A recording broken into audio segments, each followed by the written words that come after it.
Hello and welcome to the Big Bang Theory podcast. My name's John. I'm here with my friend and colleague Dan. Hello. We might sound bitter, and that's because we're crying bitter tears into the River Exe, made up entirely of bitter tears, on such a bitter evening of bitterly cold weather. Yep. We simply can't bear it. And I'm enjoying a big pint of bitter. Yes, we are. Because sometimes I just wish for the sweet release to take this all away from me, and I'll just support PSG or Tiverton Town. Oh, I thought you were talking about death. No. Oh.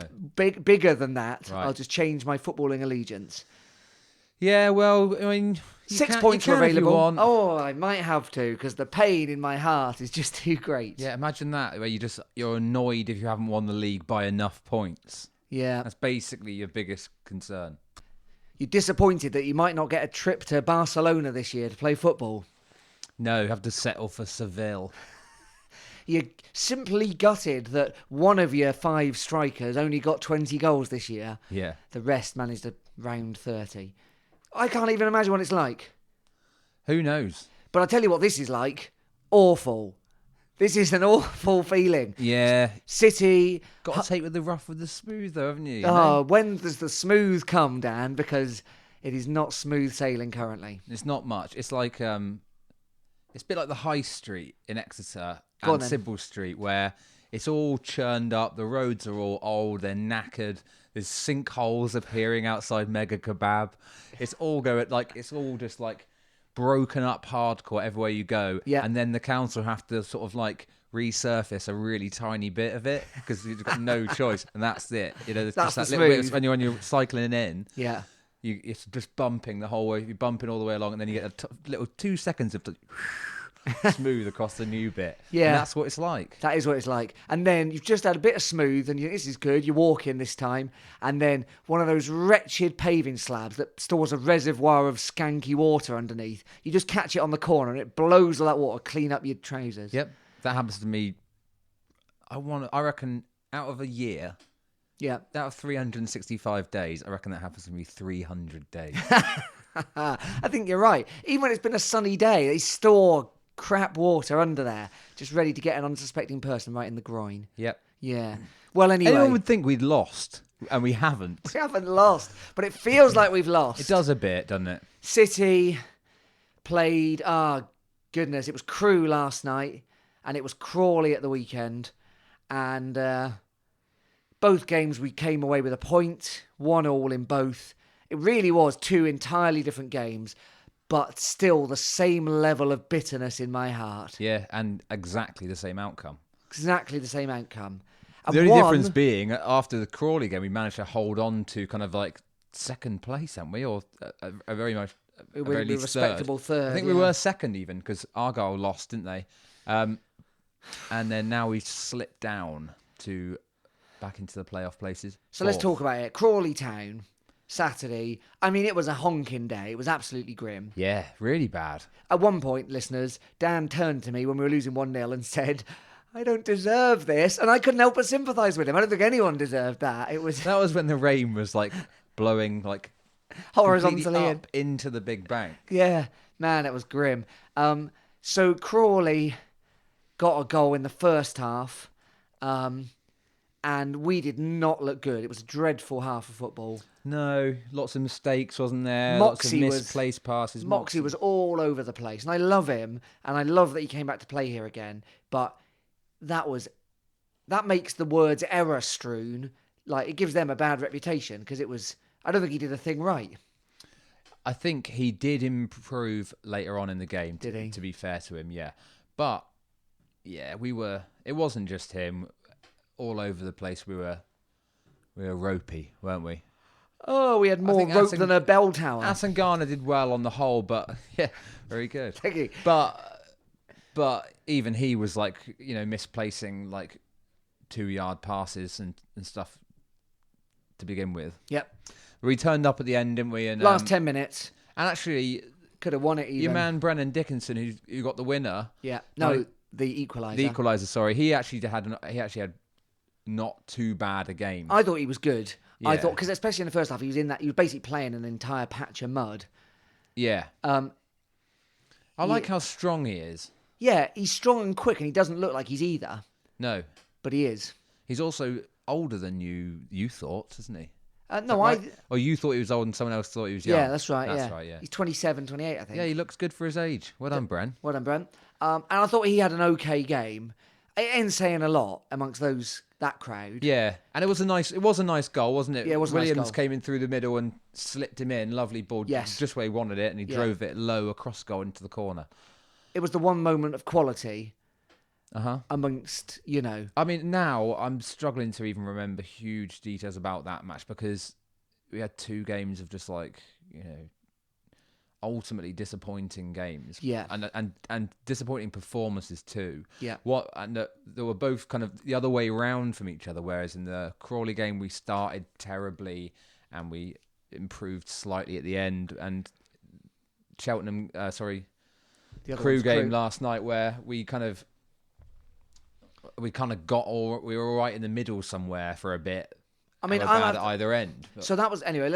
So Crawley was 1-1. Then Crew last night. I mean, I thought, well, if we play like we did on Saturday, we'll get absolutely taken apart. Crew have been really high scoring in some of their matches, haven't they?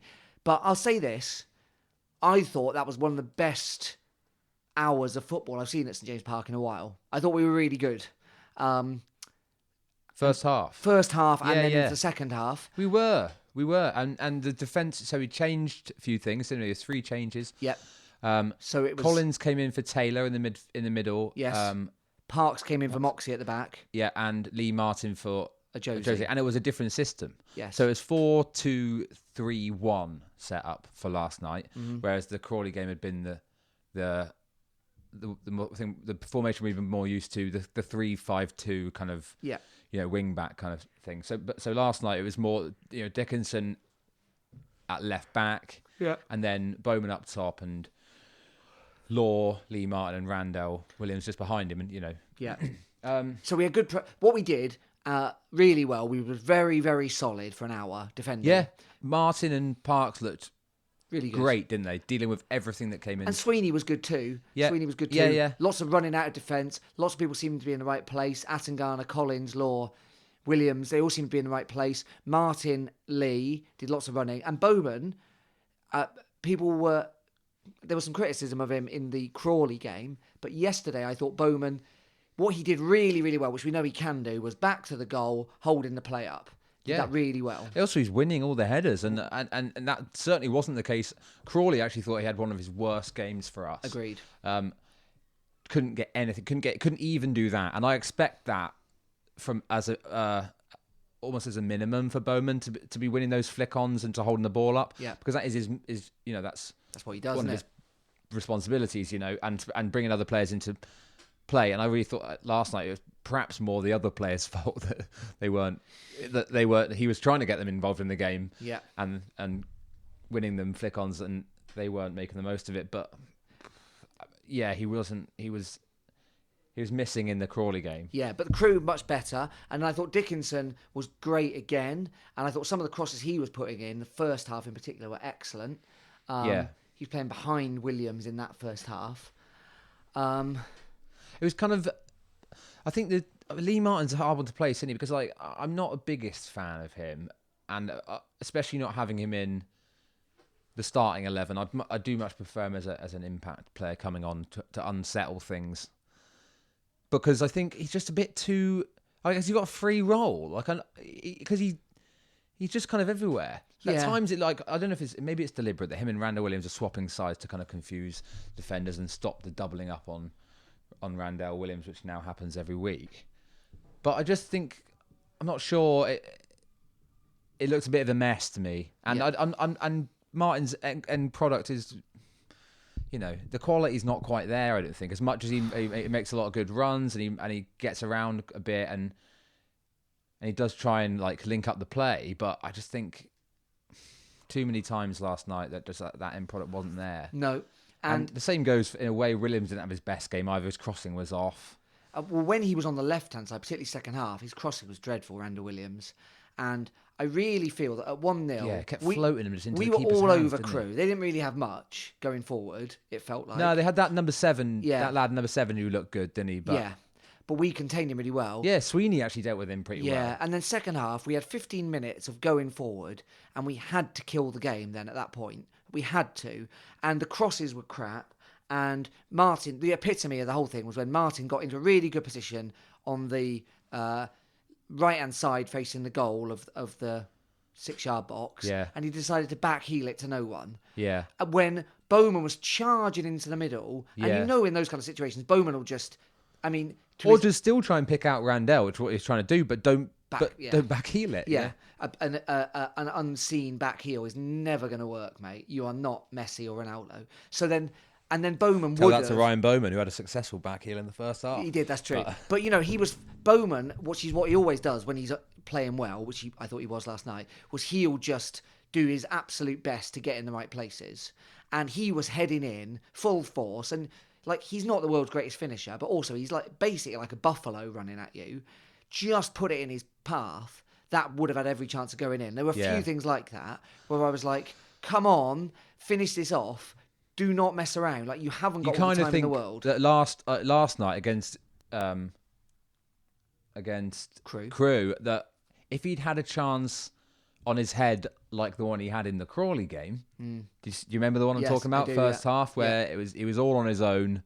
Put it wide. Put it like miles wide, like 6 yards wide, free header. If he'd had a chance like that last night, you felt like he was more, just everything a bit more dialed in with him, wasn't it? And you think if he'd had a chance like that, that would have worked. But it's just like this annoying kind of like reversal of thought. Like in that game it was Bowman who couldn't put the chances away, and in this game it was we couldn't get the chances, we couldn't get the crosses to him. Yeah. So it's just really frustrating, But I realise you don't want to waste your possession, but sometimes you've got to give up on. You've got to take a chance on your possession and play the early ball or play the cross. You might not be in the perfect position, but if you're in the last third of the pitch, there's every chance that it might bobble somewhere. Like the cross might work or the pass might work. That's your chance number one. Chance number two, it might not exactly get there, but it might be in the right kind of ballpark. Chance number three, it ricochets off and goes somewhere positive. Now, obviously, chance number four, you give away possession.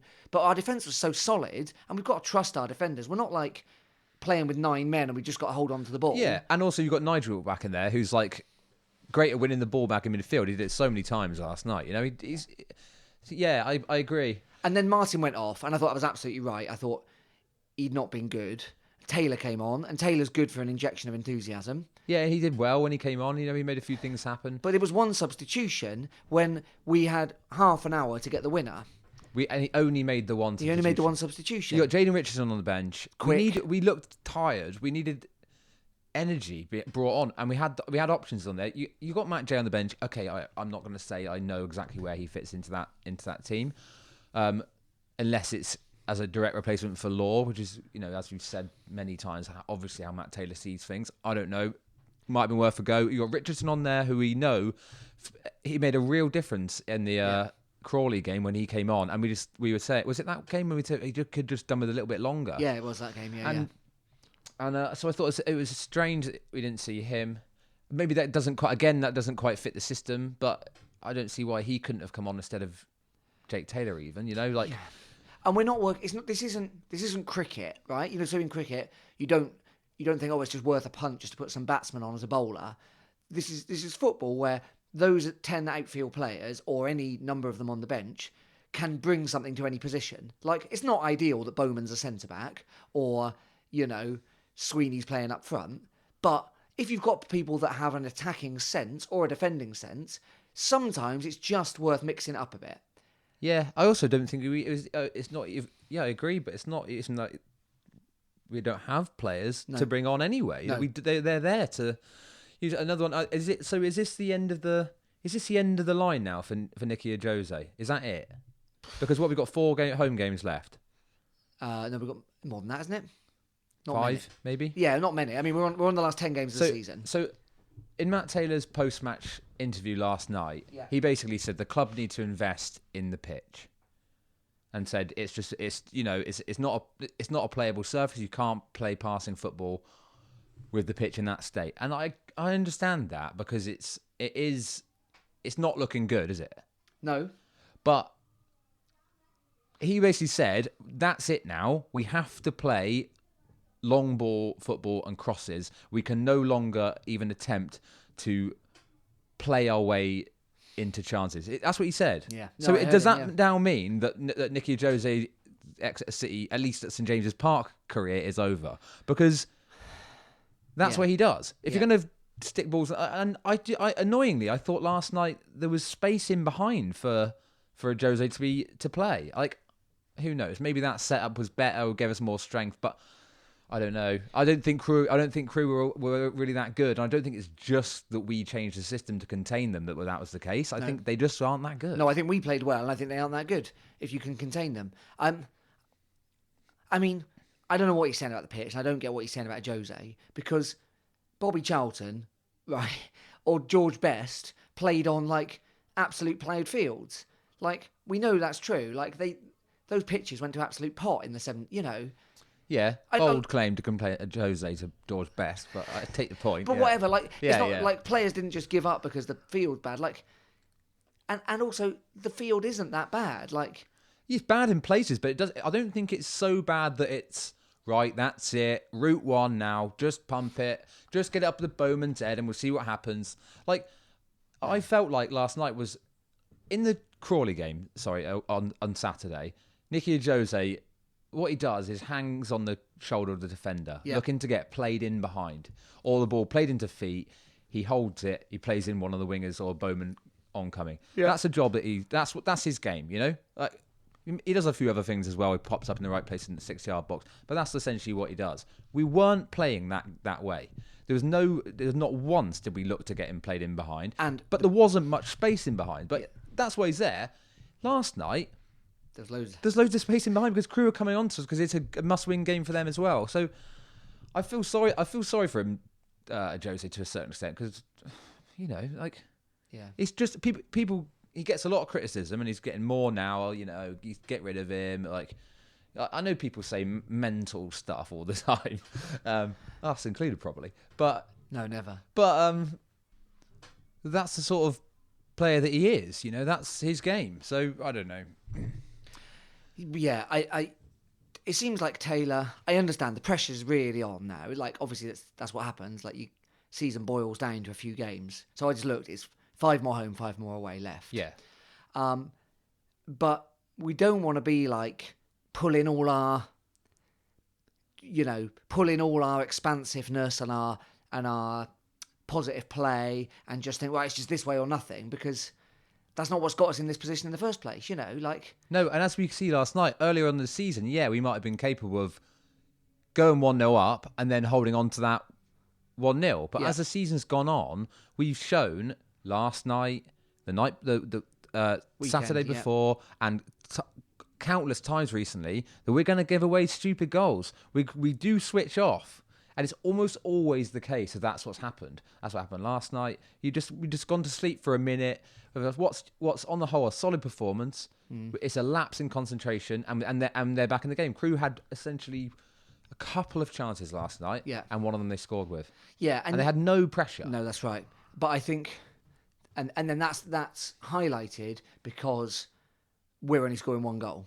You know, like, and in fairness to that goal, or in fairness to Parks, who got it, that was our only shot on target, I think. I can't think of a single save the keeper made. Did Collins put one over the bar? No, he tipped one over from Collins as well, if you remember. Right. So 1 or 2, but we didn't exactly. Not for all the pressure we had. No. We were finding it really hard to carve out chances, weren't we? And that's sort of why. That's what Taylor was sort of saying, and he's almost blaming the pitch for. It's difficult to create chances. Yeah, and I appreciate that. It's difficult to create chances when you play the kind of game, a bit like Crawley, where they've got so many men behind the ball. That's when it's difficult to create chances. Yeah. Like, we didn't create clear-cut chances, but we had lots of opportunities to cross early that never happened, to shoot early that never happened, to play through balls that never happened. Like, countless times. I really think, you could. So last night, for example, rather than moving Randall over to the left, where he's like crossing is completely ineffectual, floating them into the keeper's hands or hitting the first man, just move things around. Bring Dickinson further up. Have him down that left-hand side. He's got a wicked left cross on his left. Keep Randell on the right. Yeah. And I don't know, obviously they are doubling up on him then, but if you've got Dickinson on the other side as well. And look, when Williams was being marked, it creates space, doesn't it? So Law's got space, or, Yeah. I just think, just go for it, like urgency. It was where there wasn't enough pass, cross. There was lots of pass, turn, hold, pass, win, throw. Yeah. Throw. Well, I was saying halfway in the first half, I was saying to someone, maybe it wasn't you, that essentially it's American football what we're doing here. It's just territory, just gaining territory via throw-ins. Yeah. So we're just playing it down there, win the throw-in further and further down the pitch. And just like, now that's fine. If fine. We're really good at corners, or we're really good at throw-ins, or when we're in the right position, we can make the right cross and there's a good chance of scoring, that's fine. Yeah. But at no point in the second half did it look like any of that possession was going to result in any goals. It really didn't, did it? No, like you said, the best chances we had was something like Archie Collins having a kind of like speculative shot from outside the area. Yeah, and then if that's what the plan was, which was I thought good on Collins for having that kind of forethought, do some more of that. But there wasn't even that. There was no like Attengana on the edge, Taylor on the edge, Law on the edge, who we all know can hit it. It really was a bitter experience. So the league table looks a lot less jolly than it did at half-time yesterday.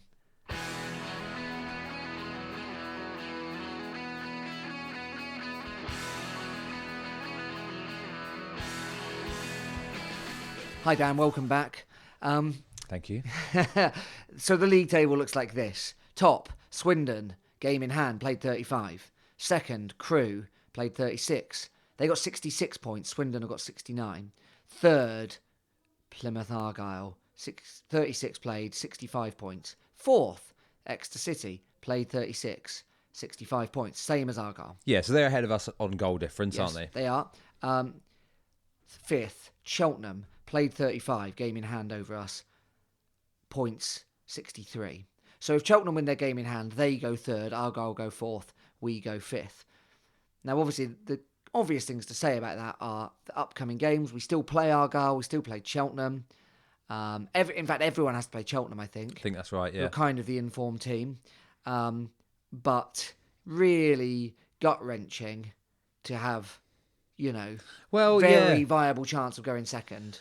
But we've been, like you said, we've been kind of hanging on there, haven't we, with that, the other results kind of going our way here and there after the Crawley game. We were still in there, even though we'd had a disappointing 1-1.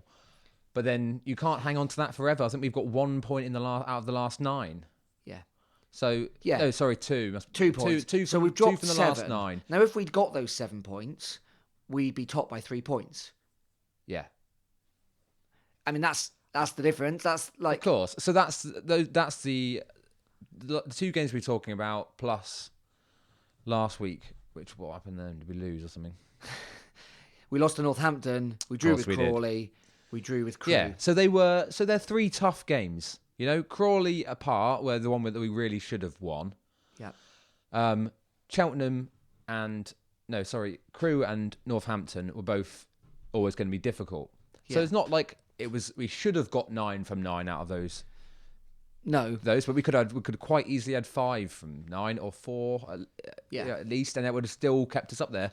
And yeah, like you said, there's 10 games to go. It's not decided yet just because we've slipped out of it now, but it's just a worrying patch of form that seems to be on a kind of downward trajectory. And if last night had been great saves, offside calls, bad refereeing, which it was last night, but like penalties missed or whatever, you'd think that's one thing, okay. But you think there are exterior forces here that are going on that mean that we're not quite picking up the points that we should be, but that stuff comes around and goes around.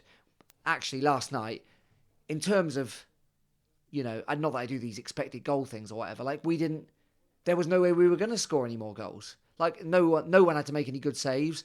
There were no dodgy offside calls. No, nothing. Yeah, quite right. I know we made an error on the defence, but that's gonna happen. I mean, that goal. Have you watched it back? Yeah, it trickles. I know it gets a little. Everyone's sort of planted, and it takes a little deflection on the way through. I think off another Crewe player. Yeah, and it just trickles in. But from the angle, it looks like just who fit Sweeney, and I'm not blaming it on him necessarily because He was the other side from where the shot came in. So it wasn't necessarily his fault, but just a soft one to give away, wasn't it? Very And the disappointing. same with in the Crawley game as well. Soft goal, straight down the middle, Yeah. carved open, and then he just dinked it over Lewis Ward, didn't he? And then give it the big licks right in front of the big bank, which didn't go down well. I can't remember his name, number 10 for Yeah, Crawley. But did anyway. not go down well.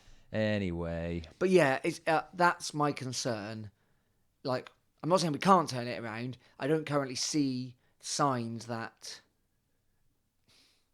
No. we deserve And to what be you're in the kind top of three. getting is... I don't want to have a go at Matt Taylor, but you're just getting negativity back and going, oh, the pitch is rubbish, so now we have to play like this. Get used to it. It's almost like he's talking himself out of, like, sort of building in the, not excuses, but talking himself out of, he's so reluctant to say, yeah, we're really going for this. This is going well so far. We're really up for this. We really want to, it's almost like, look, there's a long way to go. And like, I get that. He doesn't want to get carried away. He's not Ryan Lowe. Yeah. I get that. But I found that a bit, it grated a bit hearing him just blame the pitch and essentially say, like, just suck it up. That's what we're doing now. Yeah. What's Walsall's pitch like? Because that's where we're playing next, isn't it? So next we go to the Bescott Stadium. Yeah, that's a nice name.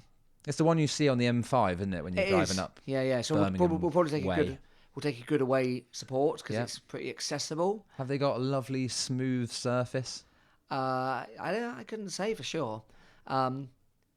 It's a tricky place to go, Walsall. So they came down last year, of course. They've not had an especially good season, but they're in moderate form at the minute. Yeah. So they've managed to get some results against some promotion rivals. Our promotion rivals, not theirs. Most recently, 2-2 Port Vale. Yeah, so Port Vale are kind of flying, and it's a local derby for them, I guess. Yeah, that was at Walsall at home as well. So that 2-2 at home we wouldn't be happy with that. So that's not. That shows that they're conceding goals. They're mid-table. I think they're 15th. Yeah. So yeah, they're in that big bunch of teams that aren't getting relegated, but also are nowhere near playoffs. Yeah, who and I know everyone is, and it's a bit of a cliche, but those are the dangerous teams this time of the season, aren't they? Seem to be. Those ones with nothing to play for. Seem to be. Oh, Crawley's firmly in that category, isn't it? And we balls that up. Yeah. So we go there to Walsall, and then the games are pretty thick and fast. We have Salford at home. Yeah. We have Scunthorpe at home. Then it's Home Park away. Yep. And then Bradford somewhere. At home. Yep. Home? I can't remember. Home? Home? So that's what's going on.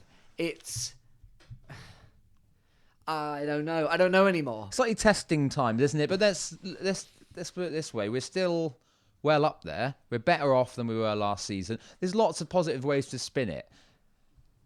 Yep. The annoying thing is the trend, which you could, and the way and the manner of the performances. We still haven't been losing. We didn't lose either of these last two games, so they are points gained. Yeah. As much as they're missed opportunities for more points, but Crewe are above us, and we drew 1-1 with them. Fair enough, it's at home. We still only lost one game at St James's Park. Yeah. I'm just trying to. I mean, here's the truth. See something. Here's the truth. After that Swindon game, which obviously was a turning point, we then went 3 on the bounce and then that brilliant game at Portsmouth. Yes. And we expected, didn't we, that Northampton would be hard. Well, we lost them. What's disappointing is we haven't sprung back from that in the same way that we might hope for. So like you said, 2 points from 9 possible. Yeah. 2 points from 3 games. There obviously has to be significant turnaround to that. And we've given ourselves a harder time. I'm not saying we wouldn't have taken a point against Crewe before the event. No. But you wouldn't have taken one against Crawley. No, we really said that 4 was the minimum, didn't we? What do you think about the sort of disappearance of young Matt J? But as in didn't play again yesterday. Yeah. I don't think anyone understands it. No. Matt J is obviously a really good lad because he comes in looking positive every week. I was watching him last night when he was kicking it around at half time. Not a hint of negativity about him. Now, obviously, I don't know what he's like in the changing room or whatever. It's conjecture in it, but it's based on things you can see in the interviews he gives and stuff. He seems like such a good lad, and he also has proved himself to be a very lively player who can turn games around. However unlikely that seems, because he doesn't look like a professional footballer. No. But I think it's a bit like it doesn't fit into with what we are coming to expect from Matt Taylor's side, which is first things first. Let's be very strong and keep things going, and sort of conservative almost. With like not going for it, going full pelt and stuff. And he's obviously less physical in the middle than other players that could be in there. Yeah. But I think if you're going to pair him if you're pairing that with Atangana behind him and someone like Archie Collins is also quite good at mopping up and keeping things tidy in there behind. And last night, not that Nicky Law was having a particularly bad game, but we weren't creating enough chances. So sub him off and give Matt Jay a chance. One thing we've said from that great little run of games he had was every single time he gets the ball, he's positive with it. He turns towards goal and he goes forward, whether that's with the ball at his feet or passing it. And it doesn't always work out. He's not the world's best player. He's very far from it. He's not even our best player. Nicky Law's a better footballer than him, probably, or as an all-rounder. But I think when you're in the situation you're in last night, I would have given it a go because, yeah, you can say, okay, we've just got to put crosses in because the pitch is too much of a mess. But I don't think I buy that. I don't think that means players like Matt Jay and a Jose are now off the cards, Yeah, and what he does is makes himself available. So whereas Law will always look to be the person making the cross, Jay will quite often be on the edge of the box. And actually, we've got some really good crossers that aren't. It doesn't need to be Nicky Law. Sweeney can make good crosses. Taylor can make good crosses. Williams, obviously, and now Dickinson. They're all good crossers of the ball. I mean, to varying degrees, but it doesn't need to be Law there. But he's generally there. Like that's generally the position he picks up when we're attacking. And the other thing, Matt Jay just harries the players when they've got the ball. He just doesn't give them a minute. No, he doesn't. He'd be a nightmare to play against, wouldn't he? Yeah. I just find it strange that it's not an option. That it's not like when the one thing isn't working, you go like, let's give it a go. We could because we had plenty of time last night after we conceded to get that game back. And it was clear that Crewe were playing for the point. Oh, Yeah. So just do that. It really baffled me. If you've got a player in there just who's the only point of them being in there is to be a nuisance, Lee Martin, then why not make that player Matt Jay instead? Yeah. Who's definitely a much more like his percentages. I don't have the figures to back this up, but I'm sure his percentages are better. I mean, I know that he scores more goals than Martin, apart from anything else. Yeah, he's a better shooter, definitely. And I don't know. It was crying out for him, and I think people's patience is just wearing a bit thin. I don't think anyone's like, obviously no one's like, Taylor's not the man for the job, but I think we're just a bit like, why isn't there being some He's kind of a inclination? fan favourite, isn't he, Matt Jay? And there's a reason for that. And he seems to be a player favourite as well. Yeah. They all seem to really like him. I don't know what it is. And the first thing I heard about Matt Taylor when he was appointed Exeter City manager was he loves Matt Jay. Right. Supposedly that was, I mean, I don't know how much truth that in it, but that's the one thing I heard from a friend of mine who claimed to know, and it doesn't look like it, does it? I'm not saying he doesn't like him. I'm saying is he doesn't think he can do the job. The last resort, and are only playing him against, I mean, and also, I don't know, but it seems like he's very reluctant to take off like the experienced big names, Law, Bowman, whatever. But no professional footballer in a 1-1 game where they haven't had a massive impact is going to be like cross that they're taking off after 75. Like Nicky Law, if he's coming off after 75, and he's not a young guy either, he's not going to be like, well, if he is, he's an idiot. And I'm making massive assumptions here, but surely everyone understands. Don't think it would have minded a bit. 15 minutes, give someone else a go who's got, who's not been running around for 75 minutes on a heavy pitch, apart from anything else. Yeah. And when the pitch is like that, and then you complain about the pitch, but you only made one sub. Yeah. Mystery. Really was a mystery. Very disappointing. And that's what I felt. That's what I felt last night. Not disappointed that we came away with a point, because actually point against Crewe was perfectly good.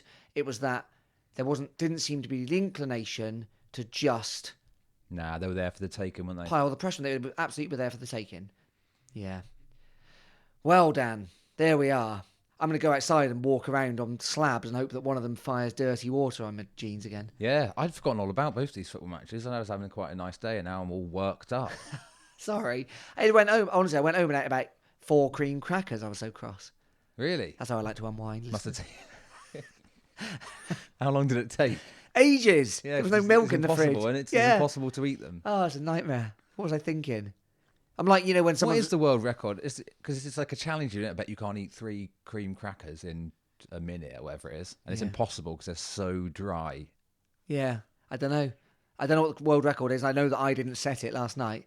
It was painful. Do you prefer cream crackers or those water biscuits? Good question. I'd never choose a water biscuit. You've clearly gone mental if there's a choice of a Jacob's cream cracker or a water biscuit. Don't even come here claiming that. I used to just eat water biscuits just straight out of the packet. Nothing on them. Dear me. I mean, not recently. Hard times. I do. We had I was fortunate enough to have, Full larder. full larder. And you but chose I it. chose it.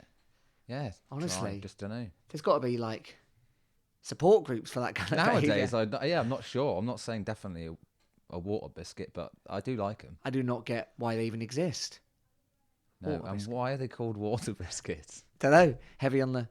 You have them with water, do You you? have to have water with them, or there's just an impossible job. Maybe.